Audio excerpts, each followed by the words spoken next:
tous, alors comme convenu, un petit tuto rapide sur comment réaliser du gel hydroalcoolique pour les mains à la maison. Avec une petite précision quand même avant, le gel hydroalcoolique ce n'est pas fait pour remplacer le lavage de mains avec du savon. C'est vraiment fait pour dépanner lorsqu'on est à l'extérieur et qu'on n'a pas la possibilité de se laver les mains correctement. Mais il faut privilégier le lavage de mains plusieurs fois par jour de façon énergique avec du savon. Voilà, une fois que ça c'est précisé, on est parti pour la recette.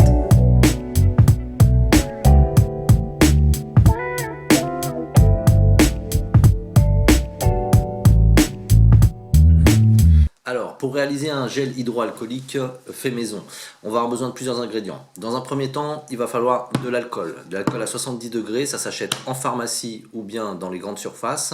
C'est ça qui désinfecte les mains. Le reste, c'est des ingrédients qui accompagnent, mais sans alcool, il n'y a pas de désinfection. Donc c'est vraiment ça l'élément, le premier élément le plus important de la composition qu'on va faire par la suite. Dans un second temps, il va vous falloir de la glycérine végétale. Alors ça s'achète en général dans les magasins bio, ça se trouve parfois dans les pharmacies et dans les parapharmacies. Ensuite, il va vous falloir du gel d'aloe vera. Alors le gel d'aloe vera, qu'est-ce que c'est que l'aloe vera? L'aloe vera c'est une plante qui est d'origine, je pense que c'est l'Égypte ou le Moyen-Orient. En Europe, on en trouve en tant que plante d'intérieur. Ça ressemble à ça.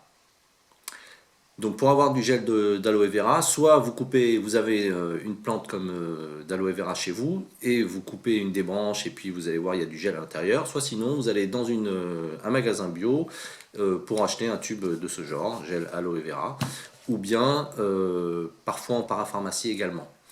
Un dernier ingrédient, ça va être de l'huile essentielle d'arbre à thé qui a un petit pouvoir antiseptique, c'est secondaire, on va dire, c'est un petit plus. Voilà.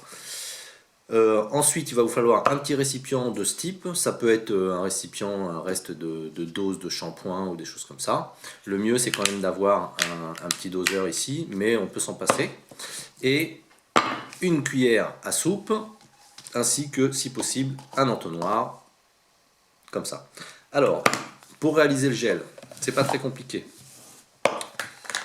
Vous ouvrez votre récipient, vous mettez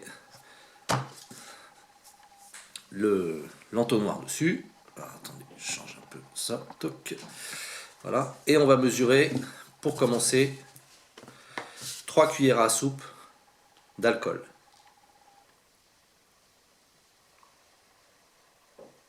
Grosso modo.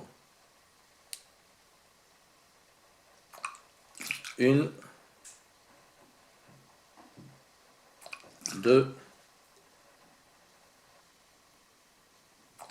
et 3. Alors comme je vous disais, ça c'est l'ingrédient le plus important. S'il y en a un peu plus, c'est pas bien grave. Il vaut mieux qu'il y en ait plus que pas assez. Ensuite, une cuillère à soupe de glycérine. Alors la glycérine, ça va servir à protéger un petit peu les mains, justement de l'effet de l'alcool qui peut brûler les mains et abîmer les mains à force de l'utiliser. Ensuite, une cuillère à soupe du gel aloe vera. Alors ça vraiment, l'aloe vera, son utilité, c'est justement que ça nourrit la peau et ça l'hydrate très très bien. On l'utilise aussi pour les cheveux, il y a ça plein d'utilisations différentes. Mais là, dans notre cas, c'est vraiment pour nourrir la peau et essayer d'éviter le dessèchement. Si vous utilisez du gel hydroalcoolique et que vous lavez les mains plusieurs fois par jour depuis le confinement, vous savez que on a les mains sèches et un peu abîmées. Ensuite, on va ajouter quelques gouttes d'arbre à thé. Alors là, je vais en mettre 5. Comme je vous dis, c'est pas 5, 6, voilà, bon. Et puis, on va mélanger.